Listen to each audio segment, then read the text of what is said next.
ശ്രീമന്നാരായണീയം ദശകം 25 നരസിംഹാവതാരം. ശ്ലോകം 10. ഗജാനന പത്മാർക്കം ഗജാനനമഹർനിശം അനേകദം തം ഭക്താനാം ഏകദന്തമുപാസ്മഹേ. സരസ്വതി നമസ്തുഭ്യം വരദേ ജ്ഞാനരൂപിണി വിദ്യാരംഭം കരിഷ്യാമി സിദ്ധിർഭവതു മേ സദാ. ഗുരുർബ്രഹ്മാ ഗുരുർവിഷ്ണുർഗുരുർദേവോ മഹേശ്വര ഗുരു സാക്ഷാത് പരം ബ്രഹ്മ തസ്മൈ ശ്രീ ഗുരവേ നമഃ. ഓം നമോ ഭഗവതേ വാസുദേവായ. ഏവം നാടിതരൗദ്രചേഷ്ടിത വിഭോ ശ്രീതാപനീയാഭിധ ശ്രുത്യന്തസ്ഫുടഗീത സർവമഹിമന്നത്യന്തശുദ്ധാകൃതേ. തത്താദൃങ്നിഖിലോത്തരം പുനരഹോ കസ്ത്വാം പരോ ലംഘയേത്. പ്രഹ്ലാദ പ്രിയ ഹേ മരുത്പുരപദേ സർവാമയാത് പാഹി മാം. പ്രഹ്ലാദ പ്രിയ ഹേ മരുത്പുരപദേ സർവാമയാത് പാഹി മാം. പ്രഹ്ലാദ പ്രിയ ഹേ മരുത്പുരപദേ സർവാമയാത് പാഹി മാം. ശ്രീ ഗുരുവായൂരപ്പ ശരണം. കഴിഞ്ഞ ശ്ലോകത്തിൽ നമ്മൾ കണ്ടു, അത്യധികം കോപത്തോടുകൂടി ഭീകരരൂപമായിട്ട് ഗർജനങ്ങൾ മുഴക്കിക്കൊണ്ടിരുന്ന ആ നരസിംഹമൂർത്തിയുടെ മുന്നിലേക്ക് ചെല്ലുവാൻ ഭയപ്പെട്ടുകൊണ്ട് ദേവന്മാരെല്ലാവരും മാറി നിന്ന് സ്തുതിക്കാൻ തുടങ്ങി. പക്ഷേ ഭഗവാന്റെ കോപം ശമിച്ചില്ല.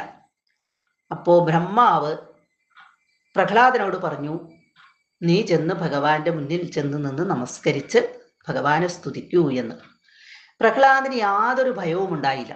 പ്രഹ്ലാദൻ നേരെ ചെന്ന് ഭഗവാന്റെ ആ പാദങ്ങളിൽ അങ്ങോട്ട് നമസ്കരിച്ചപ്പോൾ തന്നെ ഭഗവാന്റെ കോപമെല്ലാം പോയി. ഭഗവാൻ വളരെ ശാന്തനായി പ്രഹ്ലാദന്റെ ശിരസിൽ തൻ്റെ തൃക്കൈ വച്ച് അനുഗ്രഹിച്ചു. എന്നിട്ട് ഉറക്കെ അവിടെ നിന്ന് ഭഗവാനെ സ്തുതിച്ച ആ പ്രഹ്ലാദന് അവന് ഒരാഗ്രഹങ്ങളും ഉണ്ടായിരുന്നില്ല, ഒരു വരവും ആവശ്യമില്ലായിരുന്നു. എങ്കിൽ പോലും ഭഗവാൻ അവന് വരങ്ങളെ കൊടുത്തു. ലോകത്തിന് അനുഗ്രഹത്തെയും ഭഗവാൻ കൊടുത്തു.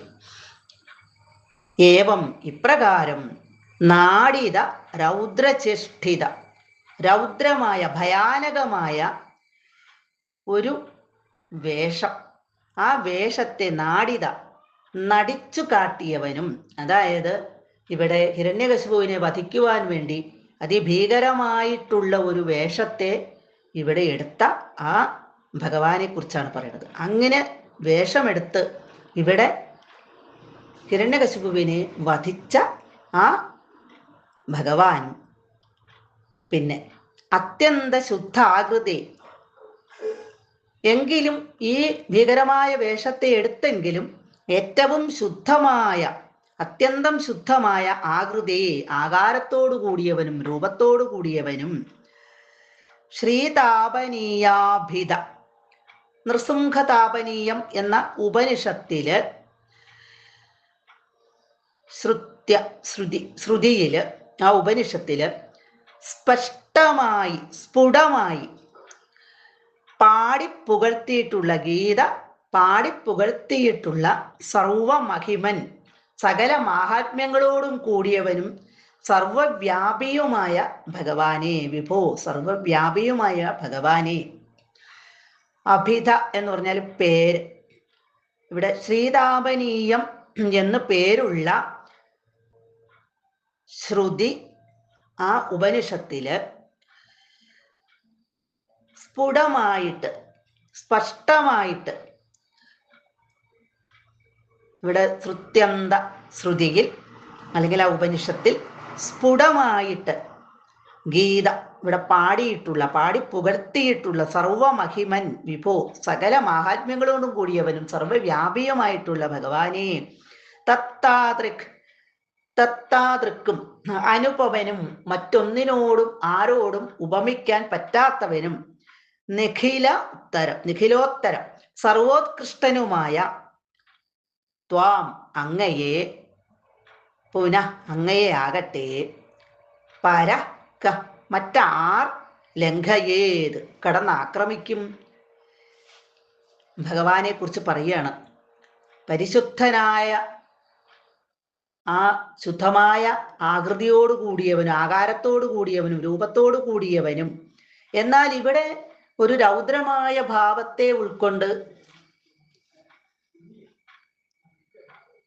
ഇവിടെ ഹിരണ്യകശിപുവിനെ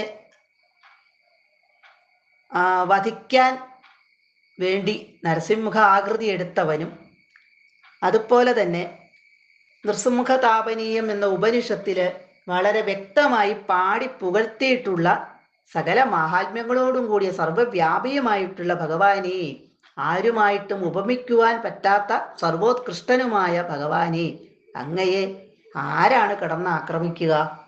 അഹോ ആശ്ചര്യം, അദ്ഭുതം. ഹേ പ്രഹ്ലാദപ്രിയ, അലയോ പ്രഹ്ലാദപ്രിയനായ മരുത്പുരപുരവതേ ഗുരുവായൂരപ്പ, മാം സർവ ആമയാത് പാഹി, ഈ ഉള്ളവനെ സർവ ആമയാത് എല്ലാ രോഗങ്ങളിൽ നിന്നും ദുഃഖങ്ങളിൽ നിന്നും താഹി കാത്തരുളുമാറാകണമേ. ദുഷ്ടനെ നിഗ്രഹിക്കുവാൻ വേണ്ടി ഇവിടെ ഭീകരമായ ഒരു രൂപം എടുത്ത് നടിക്കുകയാണ് ഇവിടെ ഭഗവാൻ ചെയ്തത്. നരസിംഹമൂർത്തി അത്യന്ത ശുദ്ധാകൃതിയായിട്ടുള്ള ഭഗവാൻ തന്നെയാണ്. ഇതെല്ലാം, ഈ മാഹാത്മ്യങ്ങളെല്ലാം നൃസിംഹതാപനീയ എന്ന ഉപനിഷത്തില് വളരെ വ്യക്തമായിട്ട് പാടിയിട്ടുണ്ട്.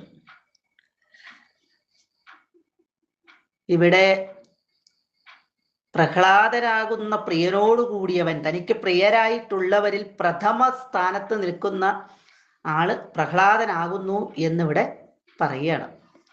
അങ്ങനെയുള്ള ഭഗവാനെ, ഗുരുവായൂരപ്പ, എന്നെ എല്ലാ രോഗങ്ങളിൽ നിന്നും കാത്തരുളുമാറാകണമേ എന്ന് മേൽപ്പത്തൂര് ഇവിടെ ഗുരുവായൂരപ്പനോട് പ്രാർത്ഥിക്കുകയാണ്.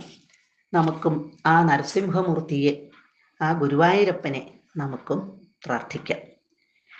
ശ്രീ ഗുരുവായൂരപ്പ ശരണം.